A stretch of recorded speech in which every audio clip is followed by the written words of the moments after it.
Hello friends, welcome to online engineering. यहाँ पे हम डिस्कस कर रहे हैं अपना आरसीसी, जिसमें हम कवर कर रहे हैं अपना डिज़ाइन ऑफ कंप्रेशन मेंबर। जब भी हम आरसीसी स्ट्रक्चर्स के अंदर डिज़ाइन ऑफ कंप्रेशन मेंबर की स्टडी करते हैं तो वहाँ पर हम as a design of column को डिस्कस करते हैं। डिज़ाइन ऑफ कॉलम के प्रीवियस लेक्चर्स में हमने कवर किया था उसका analysis and design part for axially column का। अगर आपने अभी तक उस पार्ट को कवर नहीं किया है तो पहले आप उस पार्ट को कवर कीजिएगा डियर। आज का लेक्चर्स आपके लिए काफ़ी इंपॉर्टेंट होने वाला है, जहां पर हम बात करेंगे आपके एनालिसिस एंड डिजाइन पार्ट्स के आधार पर जो आपके एग्जाम के अंदर क्वेश्चंस पूछा जाता है उसको सॉल्व करने की कोशिश करेंगे। हालांकि इस तरह का क्वेश्चंस आपका एक ऑब्जेक्टिव पैटर्न में भी पूछा जा सकता है और आपका कन्वेंशन लेवल के एग्जाम में भी पूछा जाता है। जब हम ऑब्जेक्टिव लेवल की बात करते हैं तो कोई भी स्टेप से आपसे क्वेश्चंस पूछ लिया जाएगा, आपको सिर्फ वहां पर इजीली उसको कैलकुलेट करना होगा और अपना आंसर देना होगा। बट जब आप उसको as a design procedure calculate कर लोगे तो उसको आप पूरा डिजाइन जितना भी आपका कॉलम का मैंने बताया है प्रीवियस लेक्चर्स में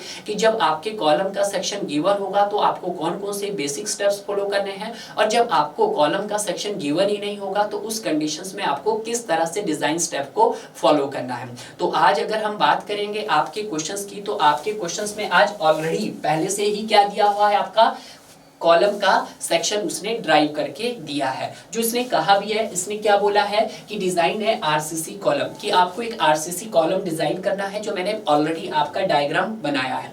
उसने क्या बोला है, जिसका साइज 450 इंटू 600 mm है। देखिएगा 450 इंटू 600 mm का मतलब आप सभी जानते हैं कि सर उसकी डेप्थ कितनी हो गई है। सर उसकी डेप्थ हमारे पास हो गई है 600 mm की। बिल्कुल सही सर, उसकी डेप्थ हो गई आपके पास 600 mm की। अगर मैं बात करता हूं सर उसकी विड्थ की, तो उसकी विड्थ कितनी हो गई है सर आपके पास, ये हो गई है सर 450 mm की। क्लियर है। साथ साथ में गिवन लिखता रहूंगा ताकि आपको कोई कंफ्यूजन नहीं हो। अगर मैं बात करता हूं तो आपके पास क्या दिया है सर, यहाँ पे साइज ऑफ दी कॉलम आपके पास दिया गया है। ठीक है, साइज ऑफ दी कॉलम, और जो साइज ऑफ दी कॉलम आपके पास दिया है that is b into D है। और जो b इंटू डी है वो आप सभी जानते हैं क्या है, यहाँ पर वो आपके पास 450 इंटू 600 mm है। क्या है सर, 450 mm इंटू 600 mm है। क्लियर है। और ये चीज मैंने आपको पहले भी बताई है कि जो आपका कॉलम होता है उसकी दो डायमेंशंस होती है। कौन कौन सी सर, एक सर लॉन्गिट्यूडनल डायरेक्शन में होती है और दूसरी आपकी लेटरल डायरेक्शन में होती है। लॉन्गिट्यूडनल डायरेक्शन में जो होती है, जैसे आपका हाइट ऑफ द कॉलम हो गया, तो यहाँ पर हम उसको क्या बोल सकते हैं सर, उसको हम बोल सकते हैं लेंथ ऑफ दी कॉलम बोल सकते हैं। तो ये हो गया सर आपके पास that is length of the column हो गया है। क्लियर है। और दूसरी डायमेंशन जो आपकी लेटरल डायरेक्शन में होती है उसमें आता है आपका b इंटू डी, यानी कि आपके क्रॉस सेक्शन आता है। क्लियर है, जो यहाँ पे दिया गया है। आगे क्या बोला है, length of the column is 3 meters. कौन सी लेंथ है, अनसपोर्टेड लेंथ है। तो यहाँ पे अनसपोर्टेड लेंथ में अगर मेंशन करूँ तो आपके पास कितना है, 3 मीटर है। तो ये भी अगर मैं लिख देता हूँ यहाँ पर कि जो आपके पास unsupported length L is equal to आपके पास 3 मीटर्स की है। 3 मीटर्स को अगर मैं mm में कन्वर्ट करना चाहूँ तो 3 इंटू 1000 करूंगा मैं, तो कितनी हो गई सर मेरे पास 3000 mm हो गई है। क्लियर है ये बात। आगे क्या बोला उसने, the column is subjected to axial load of 22 kilo newton. और कॉलम के ऊपर जो लोड एक्ट कर रहा है, मान लेते हैं यहाँ पे कोई लोड एक्ट कर रहा होगा, कितना लोड एक्ट कर रहा है आपके पास 2200 किलो न्यूटन। तो अगर मैं बात करता हूँ सर यहाँ पर P की, तो P कितना है सर आपके पास 2200 kilo Newton under a service load. कैसा है ये, अंडर दी सर्विस लोड। ठीक है, अंडर दी सर्विस लोड है ये आपके पास। ठीक है, अब जब ये अंडर दी सर्विस लोड है तो उस लोड को मुझे क्या बनाना पड़ेगा, फैक्टर्ड लोड बनाना पड़ेगा। तो फैक्टर्ड लोड के लिए मुझे क्या करना पड़ेगा डियर, इसको PU is equal to 1.5 into P करना पड़ेगा। तो ये क्या हो जाएगा मेरे पास 1.5 इंटू पी, कितना है आपके पास 2200 किलो न्यूटन है। तो अगर जब इसको सॉल्व करेंगे तो आपके पास कितना आ जाएगा, ये 3300 इंटू 10⁻³ न्यूटन आ जाएगा। अगर आप किलो न्यूटन में करेंगे तो कितना आ जाएगा आपके पास 3300 किलो न्यूटन आ जाएगा। क्लियर है। उसके बाद क्या बोला है, column is effectively held in position. और जो कॉलम है वो इफेक्टिवली हेल्ड है अपनी पोजीशंस पे, but not restrain against the rotation. But उसकी रोटेशन को रोका नहीं जा रहा है। रिस्ट्रेन का मतलब होता है रोकना, बट नॉट रिस्ट्रेन मतलब वो रोका नहीं जा रहा है, वो पूरी तरह से रोटेट कर रहा होगा। जैसे कि आपने घरों में आपने देखा होगा दरवाजे में हिंज लगा होता है, तो जो आपका डोर्स होता है ना तो सर वो एक्स डायरेक्शन में मूव कर सकता है और ना ही वाई डायरेक्शन में मूव कर सकता है। उसमें क्या पॉसिबल है, सिर्फ रोटेशन पॉसिबल है। तो ऐसी कंडीशन कौन सी होगी आपके पास, ऐसी कंडीशन होगी कि जब आपका जो कॉलम होगा दोनों एंड से कैसा होगा सर, आपका पिन्ड होगा। तो इसी के लिए मैंने आपको यहाँ पर एक कोडल प्रोविजन बताया है ऑलरेडी पहले से, ठीक है, कि आपके पास देखिएगा यहाँ पे इफेक्टिव लेंथ जब हम करते हैं अकॉर्डिंग टू IS 456-2000 के अकॉर्डिंग, तो वहां पे क्या लिखा है मैंने कि effective held in position and restrained against rotation in both direction. इसका क्या है कि ना तो वो अपनी पोजीशंस पे क्या है हिल डुल सकता है और ना ही वो रोटेट कर सकता है। हेल्ड इन पोजीशन मतलब ना तो सर वो एक्स डायरेक्शन में मूव कर सकता है, ना वाई डायरेक्शन में मूव कर सकता है, और ना ही वहां पर किसी तरह की रोटेशन है।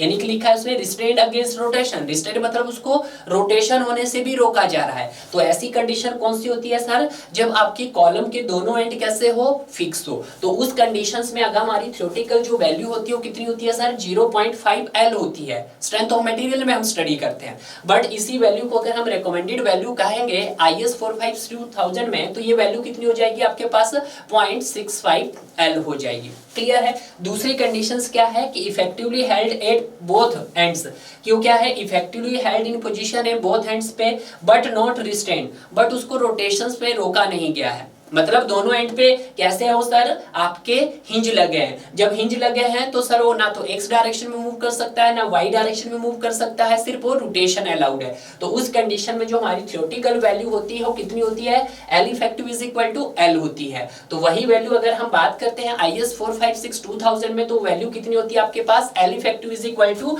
L ही होती है। तो भी क्या होती है, L effective is equal to L होती है। तो इस क्वेश्चंस में अगर मैं यहाँ पे बताना चाहूं कि जो सर आपका L इफेक्टिव होगा, L इफेक्टिव होगा वो किसके इक्वल होगा, L के इक्वल होगा। तो L इज इक्वल टू कितना है आपके पास, 3000 mm आ गया आपके पास।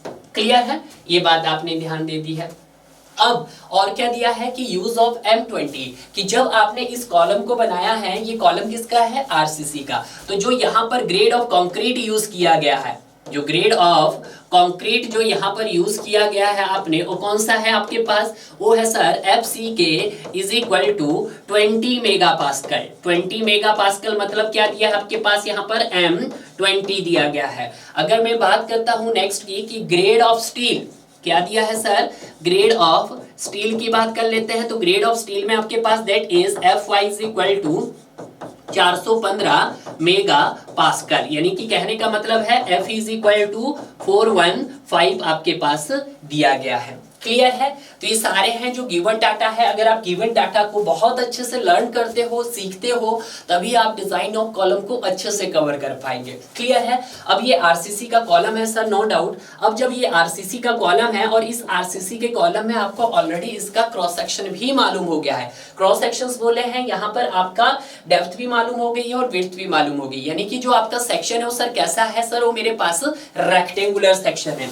तो यहाँ पे एक नोट पॉइंट लिख सकते हैं कि जो सर नोट पॉइंट क्या है, कि नोट पॉइंट है कि जो मेरे पास सर सेक्शन दिया गया है वो कैसा दिया गया है सर, वो आपके पास वो रेक्टेंगुलर सेक्शन है। ठीक है, कैसा है, रेक्टेंगुलर सेक्शन है। अब जब ये रेक्टेंगुलर सेक्शन है तो ऑब्वियसली बात है इसके अंदर कुछ ना कुछ आपका लॉन्गिट्यूडनल बार या मेन बार तो प्रोवाइड किया होगा, बिल्कुल हाँ किया होगा। तो आप जानते हैं कोड ने क्या बोला है कि चाहे रेक्टेंगुलर हो और स्क्वायर हो, वहां पे कितने नंबर हो बार्स प्रोवाइड करने हैं, 4 बार प्रोवाइड करने हैं। अगर आपको बार मालूम ही नहीं होगा तो भी आप बार बता सकते हैं, सिर्फ आपने उनके कॉर्नर्स को पकड़ना, हर एक कॉर्नर्स पे आपने एक एक बार प्रोवाइड करना। तो इसके कितने कॉर्नर है, 4 कॉर्नर। तो देखिएगा एक बार मैंने यहाँ पे प्रोवाइड कर दिया है, दूसरा बार यहाँ पे प्रोवाइड कर दिया है, तीसरा बार यहाँ पे प्रोवाइड कर दिया है और चौथा बार मैंने यहाँ पे प्रोवाइड कर दिया है। तो इनको मैंने कुछ लॉन्गिट्यूडनल डायरेक्शन में प्रोवाइड भी कर दिया है। क्लियर है। क्योंकि जो कॉलम्स होता है, कॉलम्स के अंदर 2 डायमेंशंस होती है, एक तो होती है लॉन्गिट्यूडनल और दूसरी होती है लेटरल। अगर मैं बात करता हूँ लॉन्गिट्यूडनल और लेटरल, देखिएगा यहाँ पे लिख रहा हूँ कॉलम की डायमेंशंस कौन कौन सी होती है, ये चीज आप जान लीजिएगा। वैसे तो मैंने बहुत बारी डिस्कस किया है, जो कॉलम की जो डायमेंशंस होती है आपके पास लॉन्गिट्यूडनल होती है, लॉन्गिट्यूडनल डायरेक्शन होती है आपके पास, और दूसरी आपके पास लेटरल डायरेक्शंस होती है। लेटरल होती है। लॉन्गिट्यूडनल में आपका हाइट ऑफ द कॉलम आता है, जिसको आप लेंथ ऑफ द कॉलम बोल सकते हैं, यानी कि एल बोलेंगे, एल आएगा। अगर मैं लेटरल की बात करता हूं तो लेटरल में क्या आएगा आपके पास, बी इंटू डी आएगा। ठीक है, तो जब हम बात करेंगे अपने मेन बार और लॉन्गिट्यूडनल बार्स की, जो आपने यहाँ पे प्रोवाइड की है कौन सी डायरेक्शन में प्रोवाइड की जाएगी, आपके लॉन्गिट्यूडनल डायरेक्शंस के अंदर प्रोवाइड की जाएगी डियर। क्लियर है, तो इतना आपने यहाँ पर ऑलरेडी याद कर लिया होगा। क्लियर है, आपके पास यहाँ पे फैक्टर लोड भी आपने कैलकुलेट कर दिया है, दिस इज पीयू। पीयू बोले तो आपके पास अल्टीमेट लोड बोलो या फैक्टर्ड लोड बोलो, तो मैं इसको अल्टीमेट लोड बोल देता हूँ, दैट इज अल्टीमेट लोड, यहां पर मैं इसको बोल देता हूं। क्लियर है, इतना आपको क्लियर हो गया है। अब जब हम बात करेंगे स्टेप नंबर 2 में, तो स्टेप नंबर 2 में हम क्या बताएंगे कि जो सर आरसीसी का ये जो कॉलम है, ये आपके पास शॉर्ट कॉलम है या आपके पास लॉन्ग कॉलम है। क्लियर है, तो इसको हम क्लासिफाइड करेंगे। तो मैंने आपको बताया था कि जब हमने कॉलम की क्लासिफिकेशंस की थी, तो देखिएगा क्या किया था सर, हमने क्लासिफिकेशंस ऑफ जब कॉलम को डिस्कस किया था, classifications of column according to slenderness ratio, according to slenderness ratio के आधार पर जो आपको दिखाई दे रहा है, तो जो आपके पास ये होता है, तो सबसे पहले क्या आता है सर, स्लेंडरनेस रेशो जिसकी 3 हो तो उसको क्या बोलते हैं सर, हम पेडेस्टल बोलते हैं। ठीक है, और अगर हम बात करते हैं नेक्स्ट की, तो नेक्स्ट आता है आपका शॉर्ट कॉलम जिसका स्लेंडरनेस रेशो क्या हो sir, greater than equal to, sorry greater than 3 से बड़ा हो बट 12 से छोटा हो, तो इसको हम क्या बोलते हैं, तो सर इसको शॉर्ट कॉलम बोला जाता है। ठीक है, क्या बोला जाता था सर, शॉर्ट कॉलम बोला जाता है। और अगर सर स्लेंडरनेस रेशो आपके पास क्या हो, ग्रेटर देन और इक्वल टू 12 हो, 12 हो और 12 से ज्यादा हो, but should not be more then 60, but 60 से ज्यादा नहीं होना चाहिए आपका आरसीसी कॉलम। क्लियर है, तो उस कंडीशंस में हम क्या बोलते हैं सर, उस कंडीशंस में उसको लॉन्ग कॉलम बोला जाता है। क्या बोला जाता है सर, उसको लॉन्ग कॉलम बोला जाता है।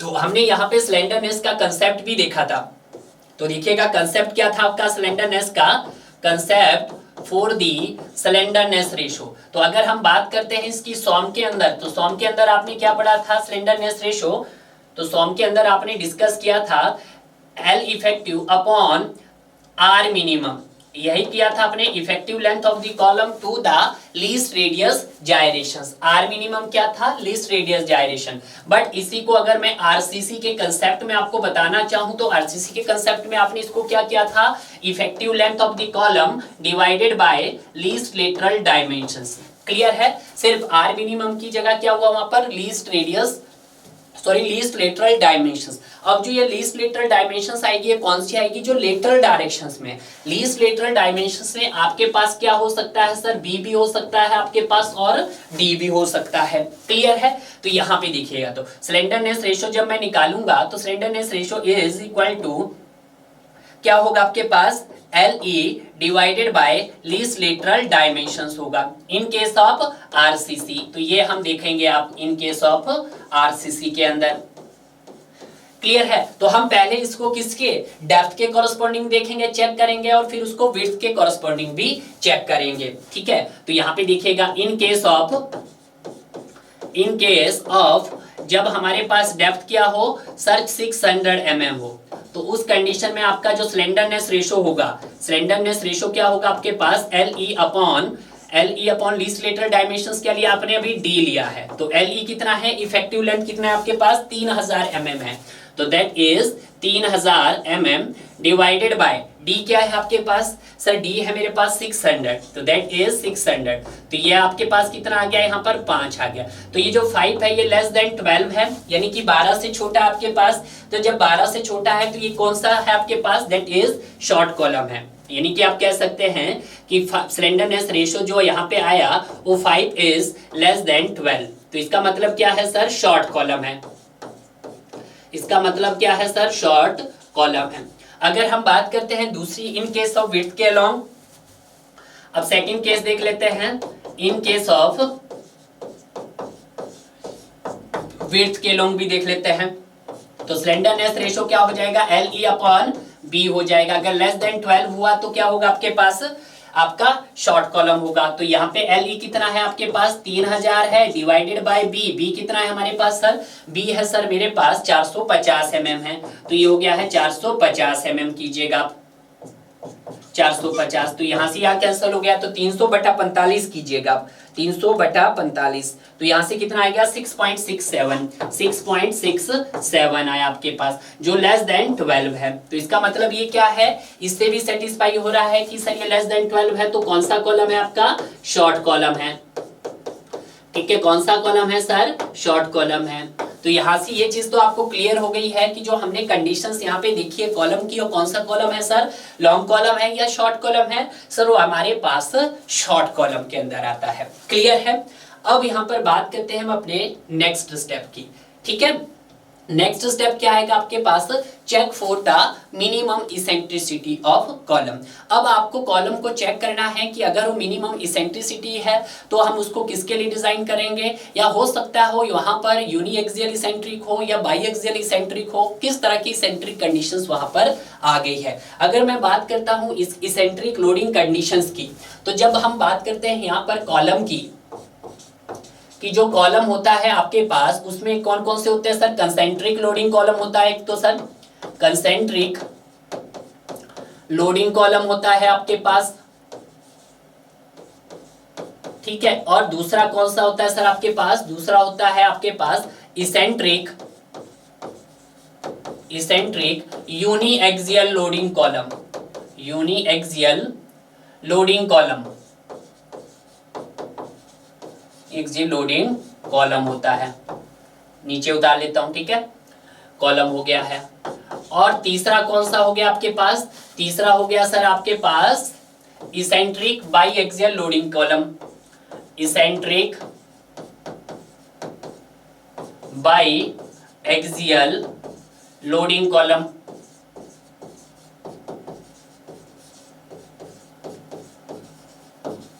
ठीक है, वैसे तो ये चीजें हमने ऑलरेडी डिस्कस कर दी है, बट फिर भी हम इसको जानबूझ के कर रहे हैं।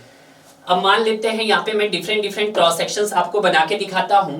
एक ये कॉलम का क्रॉस सेक्शंस है, एक कॉलम का ये क्रॉस सेक्शंस है, और एक कॉलम का ये क्रॉस सेक्शंस है। ठीक है, अब ये चीज देखिएगा, ये कॉलम की एक्स एक्सिस है आपके पास, और ये कॉलम की वाई एक्सिस है आपके पास। ये भी कॉलम की क्या हो गई है सर आपके पास, एक्स एक्सिस हो गई आपके पास, और ये कॉलम की क्या हो गई आपके पास, एक एक्सिस हो गई है आपके पास।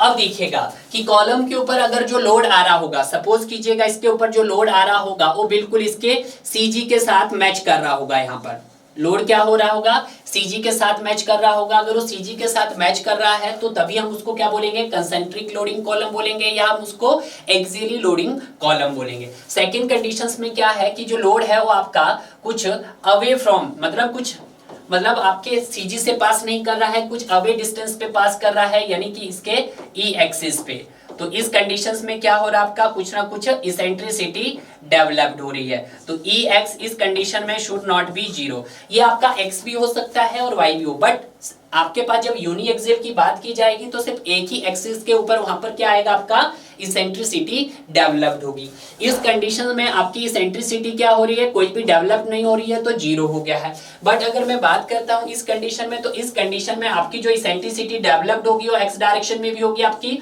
और आपके वाई डायरेक्शन में भी डेवलप्ड होगी। दैट इज, तो यहाँ पर ई एक्स भी ना 0 होगा और आपके पास ई वाई भी 0 नहीं होगा।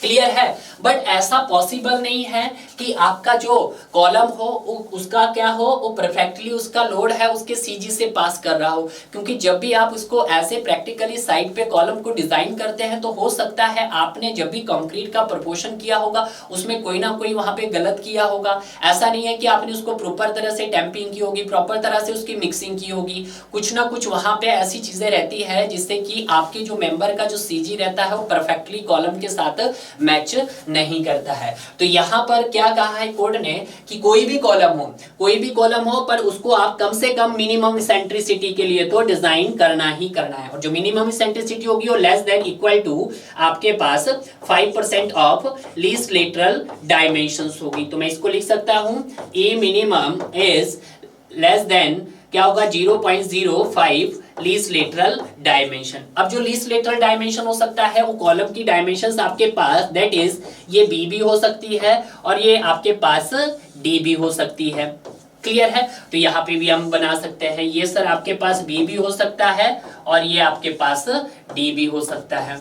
बट जब हम बात करते हैं इसेंट्रिक बाईएक्सियल लोडिंग कॉलम में, तो उस कंडीशन में जो आपकी मिनिमम इसेंट्रिसिटी आती है वो आपके इस IS 456 के मिनिमम इसेंट्रिसिटी से ज्यादा ही आती है। क्लियर है? तो यहाँ पे याद रखना कि जो EX एंड जो EY आती है इसेंट्रिसिटी वो मोर देन होती है किसकी? E मिनिमम से। क्लियर है? वैसे तो ये दोनों कंडीशंस आपको हम आगे सॉल्व करवाएंगे, पहले आपको इस कंडीशंस के बारे में सेटिस्फेक्शन होना चाहिए। क्लियर है? तो वही हम यहाँ पर सॉल्व करने की कोशिश कर रहे हैं। तो मिनिमम इसेंट्रिसिटी के लिए आपके लिए फॉर्मूला क्या होता है ये देखिएगा। तो मिनिमम जो इसेंट्रिसिटी हमारे पास होती है सर वो होती है, क्या होती है सर? मैक्सिमम होती है आपके पास अनसपोर्टेड लेंथ अपॉन 500 प्लस आपके पास दैट इज बी और D least lateral dimension B और डी डिवाइडेड बाय 30 और 20 mm whichever is maximum. ये कब एप्लीकेबल होगा? जब आपका सेक्शन कैसा हो? रेक्टेंगुलर हो या फिर स्क्वायर हो। क्लियर है? तो इसी के कॉरस्पॉन्डिंग हम क्या कैलकुलेट करने की कोशिश करेंगे? अपनी मिनिमम इसेंट्रिसिटी। तो मान लेते हैं ये कॉलम का आपके पास क्रॉस सेक्शन हमने बना दिया है यहाँ पर, और इस कॉलम में आपके पास यहाँ पर विड्थ भी दी है, कितनी दी है सर? 450 mm दी है। ठीक है, और इसकी क्या दे दी है सर? आपके पास डेप्थ भी दे दी है, और डेप्थ कितनी दे दी है सर? आपके पास 600 mm दे दी है। क्लियर है? तो ये हुआ इसका एक्स एक्सिस हो जाएगा और ये इसका क्या हो जाएगा? वाई एक्सिस हो जाएगा। क्लियर है? That is X axis and that is Y axis. Clear है? तो ये चीज आपको यहाँ पर दिखनी है। तो मैं यहाँ पर पहले ई एक्सिस पे निकालूंगा। तो ई एक्सिस पे क्या होगा मेरे पास? ई एक्स पे जब मैं मिनिमम इसेंट्रिसिटी निकालूंगा तो क्या होगा आपके पास? ये सर मैक्सिमम होगा आपका unsupported length divided by 500 plus D divided by 30 और आपके पास क्या है? That is 20 mm। अब देखना है सर आपने डी क्यों लिया है? क्योंकि जब आप इसेंट्रिसिटी एक्स एक्सिस के लॉन्ग फाइंड आउट कर रहे हैं तो आपने उसकी डायमेंशन लेनी है जो उसको कट कर रही है। तो किस डायमेंशंस को कट कर रही है? आपकी डेप्थ को कट कर रही है। तो हमने यहाँ पर डी ले लिया है। तो ये क्या हो जाएगा आपके पास? That is maximum is equal to L unsupported length. अगर क्वेश्चन में अनसपोर्टेड दिया है तो अनसपोर्टेड ले लो, अगर क्वेश्चन में अनसपोर्टेड नहीं दिया है, इफेक्टिव लेंथ दिया है तो आप इफेक्टिव लेंथ ले लो। तो यहाँ पे तो कंडीशन बनी थी कि जो आपके पास अनसपोर्टेड लेंथ था वो किसके इक्वल बन रहा था? आपके पास इफेक्टिव लेंथ के इक्वल बन रहा था। तो यहाँ पर आपके पास अनसपोर्टेड लेंथ या इफेक्टिव लेंथ कितनी थी सर? 3000 थी। तो 3000 डिवाइडेड बाय कितना कीजिएगा? 500 कीजिएगा, प्लस डी कितना है सर? आपके पास 600 है। तो यहाँ पे 600 कीजिएगा, डिवाइडेड बाय 30 कीजिएगा और 20 mm कीजिएगा।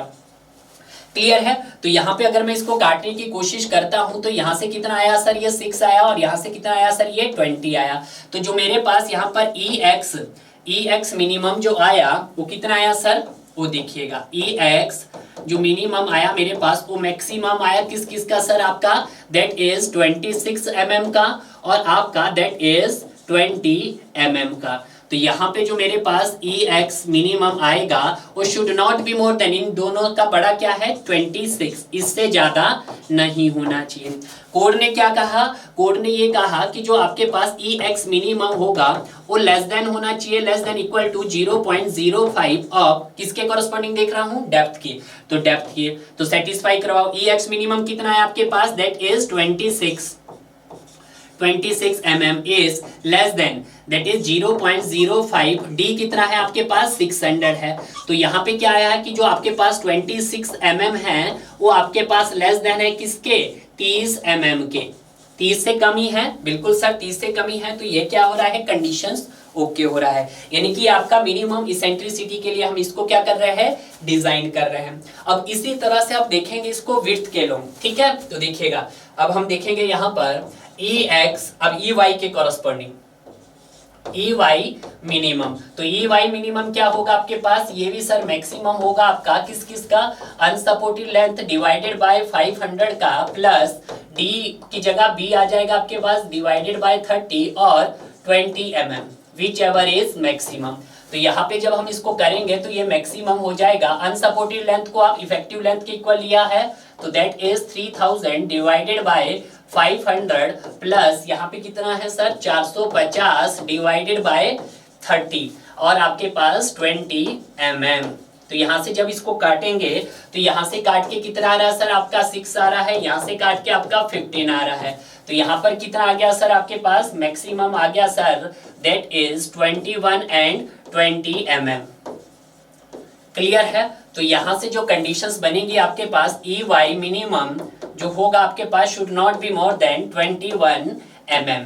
क्या कंडीशन सेटिस्फाई हो रही है तो इसको दिखेगा कि जो आपका पास ई वाई मिनिमम होना चाहिए वो less than equal to 0.05 of B होना चाहिए। तो ई वाई मिनिमम कितना है आपके पास 21 mm है, is less than 0.05 into B, B कितना है आपके पास 450 है। तो इसको जब हम सॉल्व करेंगे 0.05 इंटू 450 कितना आ रहा है 22, तो 21 mm जो आपके पास है वो लेस देन है 22.5। तो कंडीशंस क्या है सर ओके हैं, बी के लॉन्ग भी ओके हैं और सर इसके लॉन्ग भी क्या है आपके पास ओके हैं।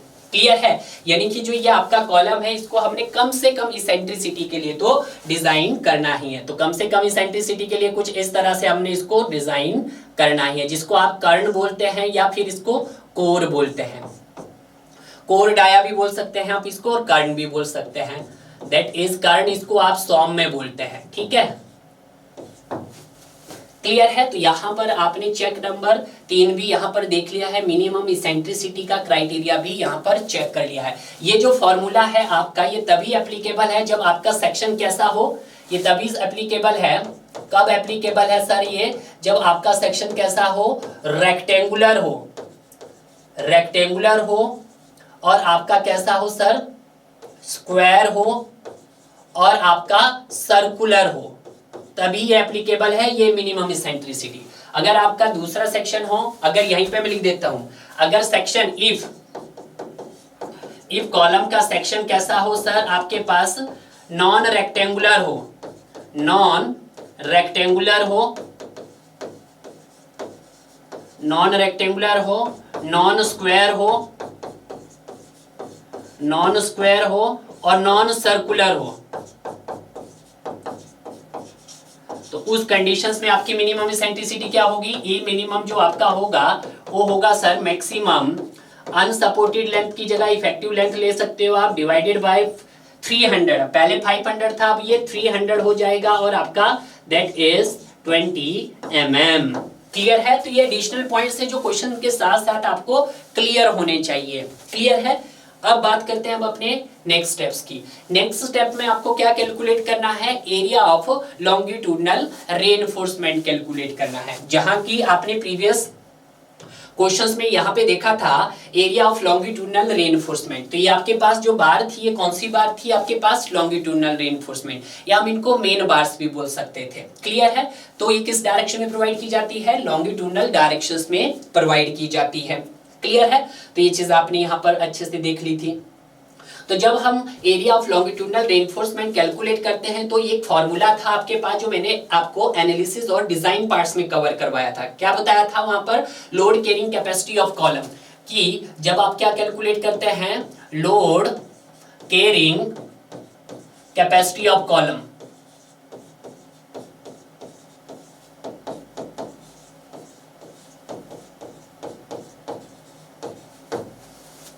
तो आप ये फॉर्मूला यहां पर लगाते हैं।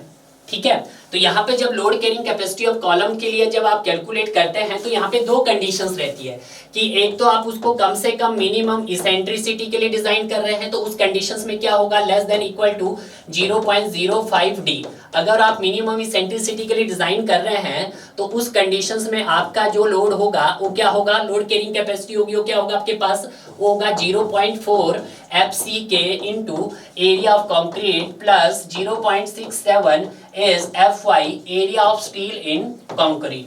ये तो कब है, जब आपने उसको कम से कम इसेंट्रिसिटी के लिए डिजाइन करना है। और दूसरी कंडीशंस आपके पास ये बन सकती है कि ई मिनिमम जो है should not be less than 0.05 of least lateral dimensions. तो यहाँ पर मैं लिख देता हूँ लीस्ट लेटरल डायमेंशन, यहाँ डी की जगह भी हम क्या लिख सकते हैं, least lateral 0.5 of least lateral. तो उस कंडीशंस में क्या फॉर्मूला हो जाएगा, तो उस कंडीशंस में फॉर्मूला हो जाएगा P is equal to 0.45 FC के area of concrete plus 0.75 FY into area of steel in compression member.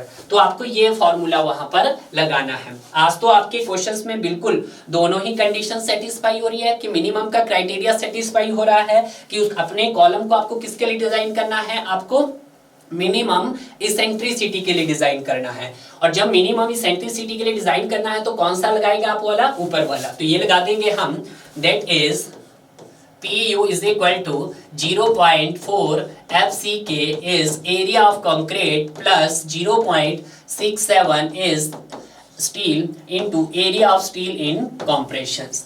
Clear है, तो ये चीज याद हो जाएगी। तो यहां से आप क्या निकाल सकते हैं, लॉन्गिट्यूडनल रेनफोर्समेंट निकाल सकते हैं, यानी कि area of steel in concrete निकाल सकते हैं।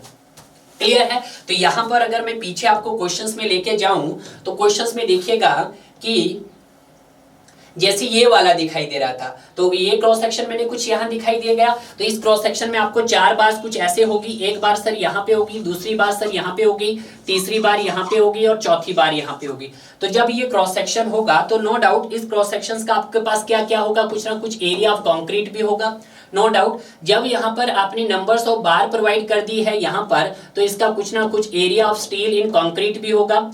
ठीक है, ये तो आपका CG है, नो डाउट। ठीक है, तो इसका कुछ ना कुछ क्या होगा, area of steel in concrete भी होगा। ये वाला सेक्शन की बात कर रहे हैं कि जब आपके पास ये क्रॉस सेक्शन होगा तो इस क्रॉस सेक्शन का सर एरिया ऑफ कंक्रीट भी होगा। और जब एरिया ऑफ कंक्रीट है तो यहाँ पे हमने नंबर ऑफ बार्स भी प्रोवाइड की है, तो इनका कोई ना कोई area of steel in compression member भी होगा। क्लियर है, तो यही तो हम कैलकुलेट करेंगे यहाँ पर।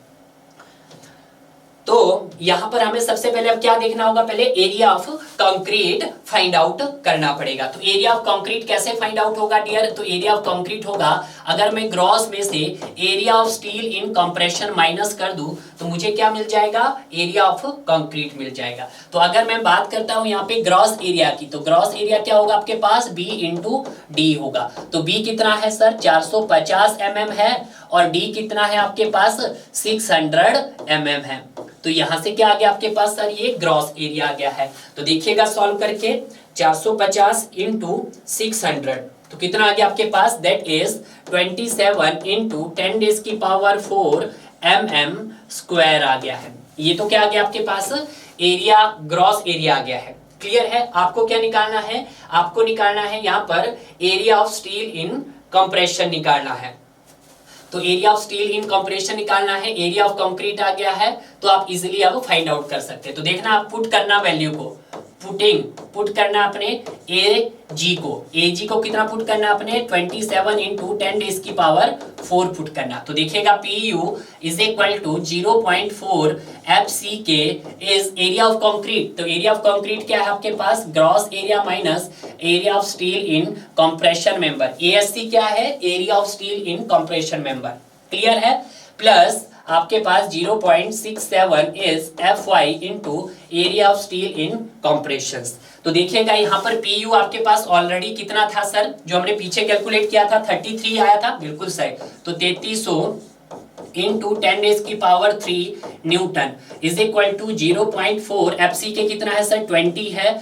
और आपके पास AG ग्रॉस एरिया कितना है, 27 इंटू 10 डेज की power 4 minus area of steel in compression member plus आपके पास 0.67 इंटू FY कितना है सर, 415 है, into area of steel in compression member. तो यहां से आप क्या निकाल दो, area of steel in compression member निकाल दो। तो इसको मैं जरा कैलकुलेट करता हूं, तो area of steel in compression member कितना आता है, तो ये आ जाता है आपके पास 2238.3 mm स्क्वायर आ गया है आपके पास। क्लियर है। तो ये चीजें हमारे पास यहाँ पे आ गई है। एरिया ऑफ लॉन्गिट्यूडनल रेनफोर्समेंट का मेरे पास जो आ गया है उसको क्या कर दो आप, एक कॉलम में बंद कर दो। ठीक है, यहां से आ गया है। और यहां से क्या आता सर, आपका ग्रॉस एरिया आया था यहां से।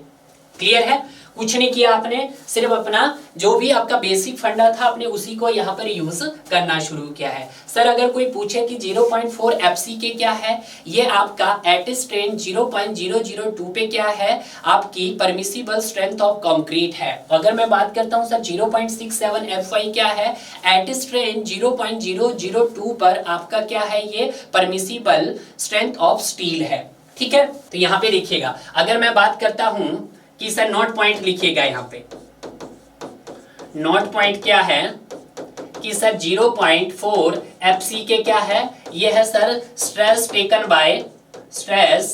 टेकन बाय कंक्रीट है।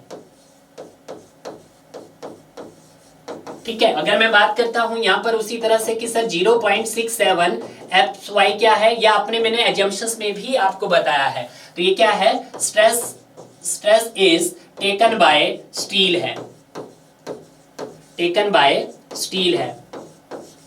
कब, जब हमारे पास जब स्ट्रेस स्ट्रेन ग्राफ, जो स्ट्रेस स्ट्रेन डायग्राम जो बनता है स्ट्रेस स्ट्रेन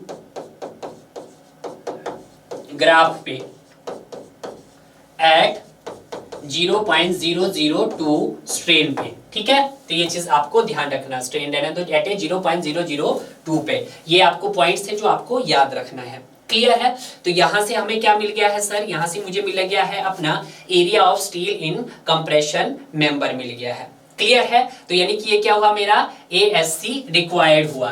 तो ये क्या हुआ मेरा, AST रिक्वायर्ड बोल दो, यहाँ ASC रिक्वायर्ड हो गया। यानी कि जो मेरे पास ये लोड था, कितना लोड था मेरे पास यहाँ पर 2200 किलो न्यूटन, उस 2200 किलो न्यूटन लोड को रजिस्ट करने के लिए कम से कम रेनफोर्समेंट रिक्वायर्ड है एरिया का 2238.3 mm स्क्वायर का AST कम से कम मुझे रिक्वायर्ड है। तो मैं क्या करूंगा भाई, ये तो कम से कम है, तो मुझे ज्यादा चाहिए होगा, तो मैं ज्यादा के लिए इसको चेक करूंगा। क्लियर है, तो अब देखिएगा, जब मैं इसको ज्यादा के लिए देखता हूं तो यहां पर सपोज कीजिएगा, लेट अस कि जो डाया ऑफ जो मेन बार ले लेता हूं, या लॉन्गिट्यूडनल बार बोल देता हूं, लॉन्गिट्यूडनल बार का जो ले लेता हूं मैं, वो कितना ले लेता हूं सर, मैं मान लेता हूं 25 mm का। अभी मैं सपोज कर लेता हूं 25 mm, यानी कि जो डाया ऑफ मेन बार मैंने लिया पहले केस में, वो कितना लिया है, 25 mm। तो क्या मैं एक बार का एरिया निकाल सकता हूं, एरिया ऑफ 1 बार, तो बिल्कुल निकाल सकते हैं। एरिया ऑफ 1 बार आप निकाल दीजिएगा सर, तो ये क्या हो जाएगा आपके पास, π/4 इंटू 25 का स्क्वायर, यानी कि डाया ऑफ मेन बार का स्क्वायर। तो कीजिएगा जरा इसको, तो ये आ जाएगा 0.7854 इंटू 625, कितना आया आपके पास, 490.87। तो यहाँ पे आ गया आपके पास 490.87 mm स्क्वायर आ गया। ठीक है, एरिया ऑफ 1 बार। जब मेरे पास एरिया ऑफ 1 बार भी आ गया और area of steel in concrete भी आ गया, तो क्या मैं नंबर ऑफ बार्स कैलकुलेट कर सकता हूं, बिल्कुल कैलकुलेट कर सकते हैं। तो यहां पर जो मेरे पास नंबर ऑफ बार्स आएगा, नंबर ऑफ बार जो आएगा वो क्या आएगा आपके पास, ASC रिक्वायर्ड जो आपने निकाला divided by area of 1 bar, area of 1 बार। ठीक है, तो यहां पर AST रिक्वायर्ड कितना है आपके पास, 2238.3 divided by area of 1 bar, that is 490.87 mm square. ये भी mm स्क्वायर है, ये भी mm स्क्वायर है। तो यहां से तो mm से तो कैंसिल हो गया, तो इसको आप देखिएगा 2238.3 डिवाइडेड बाय कितना आया, 490.87, कितना आया आपके पास, 4.5 बार आया, 4.55, यानी कि मैं राउंड ऑफ कर देता हूं 5 बार। ठीक है, कितनी बार प्रोवाइड कर देता हूं, 5 बार प्रोवाइड कर देता हूं। और हमेशा याद रखना, कभी भी आप जब आरसीसी कॉलम को डिजाइन कर रहे हैं तो उस कंडीशन में हम कभी भी ऑड बार्स प्रोवाइड नहीं करते हैं, तो ये भी आप लिख सकते हैं। ठीक है, तो we can not used for the odd bar, आप कभी भी ऑड बार का यूज नहीं कर सकते हैं in case of RCC column. तो यहां से आपने कितनी नंबर ऑफ बार प्रोवाइड कर दी, मैंने मान लेते मैंने 6 बार प्रोवाइड कर दी, 5 नहीं कर सकते तो 6 बार प्रोवाइड कर दी। तो जो कॉलम का जो आपके पास क्रॉस सेक्शन था वो कैसा था, कुछ ऐसा क्रॉस सेक्शन था। देखिएगा बेटे ध्यान से, कॉलम का कुछ ऐसा क्रॉस सेक्शन था। यहाँ पे कितनी बार प्रोवाइड की है सर मैंने, 4 बार, 6 बार बोल रहा हूं। कितनी बार प्रोवाइड करनी है सर, 6 बार। तो जब हम 6 बार प्रोवाइड करेंगे तो देखिएगा कुछ इस तरह से आएगी। ये मैं पहले से डायग्राम आपको बना के दिखा देता हूं, ठीक है। तो देखिएगा कितनी बार, 6 बार। तो 6 बार में से मैं 4 बार तो यहाँ पे प्रोवाइड कर दूंगा। एक बार हो गई है आपके पास, ये दूसरी बार हो गई आपके पास, ये तीसरी बार हो गई आपके पास, ये चौथी बार हो गई आपके पास। अब 6 बार, एक तो मेरा तरीका है कि मैं यहाँ पे बार प्रोवाइड कर दूं या मैं यहाँ पे बार प्रोवाइड कर दूं। अगर यहाँ नहीं कर सकता मुझे तो 6 बार बोलिए तो 6 बार प्रोवाइड कर दूं। तो क्या ये मेरे पास जो मैंने ये अरेंजमेंट किया है आपकी लॉन्गिट्यूडनल बार का, ये सही है? बिल्कुल भी जी नहीं, सही नहीं है, क्योंकि 6 बार तो यहाँ पे किसी भी तरह नहीं हो रही है कि मान लेते हैं इसकी स्पेसिंग और इसकी स्पेसिंग में जमीन आसमान का फर्क है, ठीक है। तो ये क्राइटेरिया जो है ये रॉन्ग क्राइटेरिया है, ये गलत नहीं है, सॉरी गलत है। तो मुझे क्या करना पड़ेगा कि मैंने जब 25 की ली थी तो मेरे पास 6 बार आई थी, तो मैं वैसे में क्या करूंगा, अब 20 की करूंगा। Second case, case point 2। Case point 2 क्या है कि जब मेरे पास जो डाया ऑफ मेन बार मैंने लिया है, अब वो कितने का लिया है सर, वो 20 mm का लिया है। क्लियर है? जब मैंने 20 mm का लिया है तो वहां पर मेरे पास एरिया ऑफ 1 बार क्या आ जाएगा, एरिया ऑफ 1 बार। तो एरिया ऑफ जो 1 बार आएगा मेरे पास आएगा वो कितना आ जाएगा, π/4 इंटू 20 का स्क्वायर। ये तो एक बार का एरिया जाएगा, तो देखिएगा तो 0.7854 इंटू 400 तो कितना है आपके पास, 314.16 mm स्क्वायर आ गया है। यानी कि इतना आ गया आपका एरिया ऑफ 1 बार आ गया। तो क्या आप नंबर ऑफ बार्स निकाल सकते हैं यहाँ पर सर? बिल्कुल सही। नंबर ऑफ बार्स क्या हो जाएगी आपके पास, ये हो जाएगा area of steel is required divided by area of 1 bar. Area of 1 बार हो जाएगा, ठीक है। तो एरिया ऑफ स्टील रिक्वायर्ड कितना आया था आपके पास, 2238.33 और area of 1 bar that is 314.16। तो क्या आ जाएगी आपके पास, नंबर ऑफ बार। तो दैट इज 2238.3 डिवाइडेड बाय 314.16। तो कितनी आई आपके पास, 7.12 बार आई, 7.12 बार आई, ठीक है। तो यहाँ पर जो 712 बार आई तो यहाँ पर n को मैं किसके नियर अबाउट कर सकता हूँ, 8 बार के इक्वल कर सकता हूँ। क्लियर है? अब ये जो क्राइटेरिया है ये आपका सही नहीं है, क्योंकि कभी भी हम रेक्टेंगुलर के केस में 6 बार यहाँ पर कैसे प्रोवाइड कर रहे हो आप, ठीक है। स्क्वायर होता तो हम 6 कर सकते हैं, तो यहाँ पर हम 8 को देखेंगे कि जो भी आपका रेनफोर्समेंट का जो क्राइटेरिया रहेगा वो कैसा रहेगा। तो देखिएगा हमारे पास ये है आपके पास, और ये मैं पहले से यहाँ पे स्टीरअप्स प्रोवाइड कर रहा हूँ, ठीक है। आपको मैं बताऊंगा ये लेटरल रेनफोर्समेंट के बारे में। तो कितने बार प्रोवाइड करनी है आपको, 8। तो मान लेते हैं मैंने कॉर्नर्स पे कितनी प्रोवाइड कर दी है सर, 4 बार प्रोवाइड कर दी है। तो ये 4 हो गई है और ये 4 हो गई है, ये 4 हो गई है। 4 तो मैंने कॉर्नर्स में प्रोवाइड कर दी है। और अब ध्यान दीजिएगा कि अगर मैं इसकी विड्थ की बात करता हूँ तो इसकी विड्थ कितनी है सर, 450 mm है, 450 mm है। और अगर मैं इसकी डेप्थ की बात करता हूं तो इसकी डेप्थ कितनी है सर, इसकी डेप्थ है 600 mm है, 600 mm है। क्लियर है? तो मुझे तो यहाँ पर कितनी बार प्रोवाइड करनी है, मैंने तो अभी टोटल 8 है, तो मैंने 8 बार को कैसे प्रोवाइड करूंगा, तो मैंने 4 कर दिए। तो यहाँ पे देखिएगा, तो एक बार मैं यहाँ पे प्रोवाइड कर देता हूँ, यहाँ पे प्रोवाइड कर देता हूँ 5, एक बार मैं इसके बीच में डाल देता हूँ 6, और एक बार मैं यहाँ डाल देता हूँ 7, और एक बार मैं यहाँ पे डाल देता हूँ 8। ठीक है, कौन सी बार है, लॉन्गिट्यूडनल बार्स। तो मैंने जब लॉन्गिट्यूडनल बार्स को प्रोवाइड किया है तो उसको कुछ हम इस तरह से दिखा देंगे, इसको डायमंड पैटर्न में भी आप बना सकते हैं कुछ इस तरह से, इस तरह से। क्लियर है? तो यहां से आपका क्या क्राइटेरिया क्लियर हुआ, लॉन्गिट्यूडनल बार्स का क्राइटेरिया यहां पर आपका क्लियर हो गया है। क्लियर है? अब जो डाया ऑफ आपका लॉन्गिट्यूडनल बार होगा वो 12 से कम का नहीं होना चाहिए। क्लियर है? अब यहाँ पे बात करते हैं हम अपने next, check for the lateral reinforcement. अब लेटरल रेनफोर्समेंट कैसे आएगी, तो देखिएगा इसके लिए भी हम पीछे डायग्राम आपको दिखाएंगे। ठीक है। अब ये आपके पास यहाँ पे लॉन्गिट्यूडनल बार्स है। आई कितनी है, 8 है, ये 4 आपने ऑलरेडी दिखाई थी। एक मैं और दिखा देता हूँ सर, ये 5 हो गई आपके पास, ये आपके पास 6 हो गई आपके पास, मान लेते हैं ये 7 हो गई आपके पास, इस तरह से मान लेते हैं आपके पास कितनी आई है, 8 आई है, तो हमने 8 लगा दी है। अब जो ये लॉन्गिट्यूडनल्स बार है, इन लॉन्गिट्यूडनल बार्स को भी मुझे क्या करके रखना है, होल्ड करके रखना है।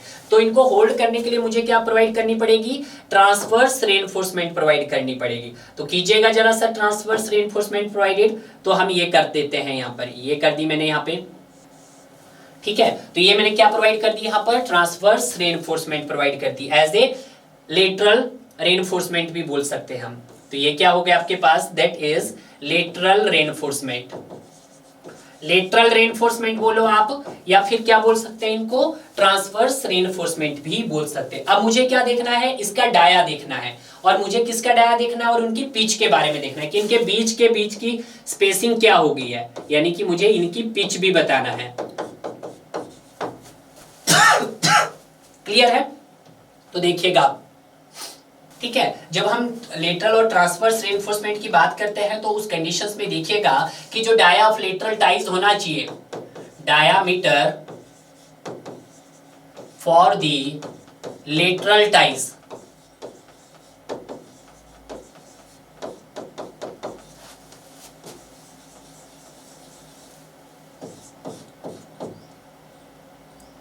वो आपके पास मैक्सिमम होना चाहिए 1/4 dia of main bar, dia of main bar का मैक्सिमम लेना है आपको, ठीक है। और 6 mm, ये तो ओल्ड कोड के मुताबिक था, न्यू कोड के मुताबिक आपको 8 mm भी रखना है याद, ठीक है। तो देखिएगा यहाँ पर, तो यहाँ पर क्या है आपके पास, देखिएगा डाया ऑफ लेटरल टाइज जो है maximum is equal to 1/4 dia of main bar कितना लिया आपने मैक्सिमम, एक ही बार का यूज किया आपने, तो 8 mm का है, कितना 20 mm का, सॉरी 8 बार है 20 mm की, तो ये 20 हो गई है आपका, 6 mm हो गया ओल्ड कोड के मुताबिक, और न्यू कोड के मुताबिक हो गया है 8 mm हो गया है। तो जब इसको काटोगे तो यहाँ से कितना आ गया आपके पास, 5 mm हो गया है।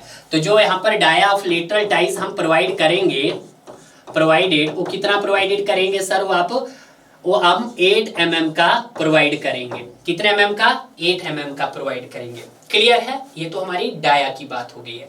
अब हम बात करेंगे इसके पिच की बात करेंगे, ठीक है। ये तो हमने डाया देख लिया है, तो डाया यहाँ पर मेंशन कर सकते हो आप डायग्राम में, आप बड़ा बनाना भाई डायग्राम, ठीक है। यानी कि जो इसके डाया की बात आई, उसका जो डाया ऑफ लेटरल टाइज है वो कितना है सर आपका, 8 mm का है। क्लियर है? अब हम देखते हैं इनके बीच की पिच की बात कर लेते हैं। पिच का हो या फिर स्पेसिंग बोलो, ये क्या होता है आपके पास, should not be more than का मतलब मिनिमम होना चाहिए, किस का, लीस्ट लेटरल डायमेंशंस का, और आपके पास 300 mm का, और आपके पास 16 time dia of main bar का कौन सा लेना है, स्मॉलेस्ट लेना है। हो सकता है कि जो आपने 8 बार लिए हैं उनके डाया आप अगर डिफरेंट लोगे, तो जैसे 12 का भी लिया, 16 का भी लिया, 20 का भी लिया, तो जो मिनिमम होगा, स्मॉलेस्ट होगा, वही आपने लेना है। क्लियर है? तो देखिएगा पिच इज इक्वल टू जो होगा यहाँ पर, should not be more then, अब लीस्ट लेटरल क्या हो सकता है, बी और डी में लीस्ट लेटरल क्या है, लीस्ट लेटरल देखिएगा बी और डी में, बी है 450, डी है 600, तो लीस्ट लेटरल क्या हुआ आपका, 450 हुआ। तो आप क्या कीजिएगा, 450 mm कीजिएगा, 450 mm, और ये आपके पास 300 mm हो गया, और आपके पास least lateral dimension 16 into dia of main bar का स्मॉलेस्ट कितना है, 20 mm आपने लिया है यहाँ पर, तो ये कितना हो जाएगा आपके पास, 320 mm हो जाएगा। क्लियर है? तो जो पिच आएगी आपके पास, इससे ज्यादा नहीं होनी चाहिए, should not be more than, इन तीनों का मिनिमम क्या है आपका, 300 mm है, ठीक है। कि हेंस कि जब आपने क्या किया, डाया ऑफ लेटरल टाइज आपने 8 mm प्रोवाइड की, 8 mm प्रोवाइडेड की, तो जो आपकी सेंटर टू सेंटर स्पेसिंग होगी, वो कितनी होगी आपके पास, वो सर 300 mm होगी। कितनी स्पेसिंग होगी sir, centre to centre 300 mm होगी। क्लियर है? तो ये भी आपको यहाँ पर क्लियर हो जाना चाहिए। क्लियर है। अब कुछ एडिशनल डाटाज भी है, इनको चाहो तो आप इनको भी देख सकते हो। एडिशनल डाटा में क्या देखना है आपने, सबसे पहले चेक्ड फॉर एक्स्ट्रा टाई। जब आप चेक्ड फॉर एक्स्ट्रा टाई की बात करेंगे तो उसको डेप्थ के अलोंग आप पहले चेक करेंगे, ठीक है। तो along the depth, along the depth, तो डेप्थ कितनी है आपके पास यहाँ पर, नो डाउट डेप्थ है हमारे पास, दैट इज 600 mm है, ठीक है। तो यहाँ पर हमें क्या देखना है, स्पेसिंग बिटवीन टू बार्स देखनी है। तो स्पेसिंग बिटवीन टू बार कैसे निकलेगी, ये भी आप देख सकते, spacing between the two bars, वो कैसे निकलेगा, overall depth minus 2 times of clear cover divided by 2। Clear है। अब यहाँ पे आ जाइएगा पीछे, अब देखिएगा, अब यहाँ पे आपने कुछ ना कुछ इसका क्लियर कवर भी प्रोवाइड किया होगा यहाँ पर, ठीक है। यहाँ पे भी आपने उसका क्लियर कवर प्रोवाइड किया होगा। मान लेते हैं यहाँ पर आपने 40 का क्लियर कवर प्रोवाइड किया है, 40 mm प्रोवाइड किया है, और यहाँ पे भी आपने 40 mm प्रोवाइड किया है। तो 40 और 40 कितना हो गया है, 80 हो गया है। 80 में से आपका 600 माइनस गया तो 520 आएगा। तो कहीं ना कहीं आपके पास ये 300 से तो ज्यादा ही आ रही है, तभी तो हमने वहां पे क्या किया है, एडिशनल रेइंफोर्समेंट प्रोवाइड किया है यहाँ पर। क्लियर है। क्योंकि जो आपको पता होना चाहिए कि जो आपकी जो स्पेसिंग होनी चाहिए दो बार्स की, दो लॉन्गिट्यूडनल बार्स की जो स्पेसिंग होनी चाहिए वो should not be more then 300 mm, वो 300 mm से ज्यादा की नहीं होनी चाहिए। अगर 300 mm से ज्यादा की होगी तो हम एडिशनल बार प्रोवाइड करेंगे।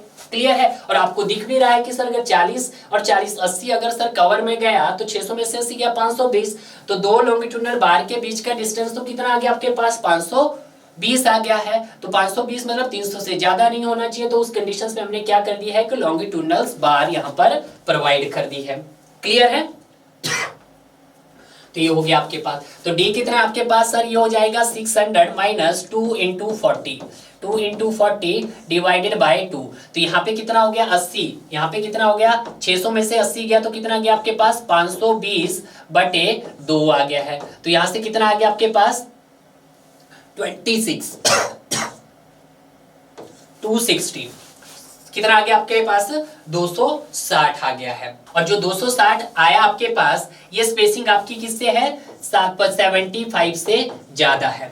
क्लियर है। तो ये मैंने आपको बताया था कि जब हम क्या करते हैं तो आपकी ट्रांसवर्स रेइंफोर्समेंट का अरेंजमेंट करते हैं तो उस कंडीशंस में अगर आपकी स्पेसिंग 75 mm से एक्सीड कर जाए तो उस कंडीशंस में हम क्या करेंगे, वहां पर एक्स्ट्रा टाई प्रोवाइड करेंगे। क्लियर है। तो ये चीज आप वहां पर ध्यान रख सकते हैं।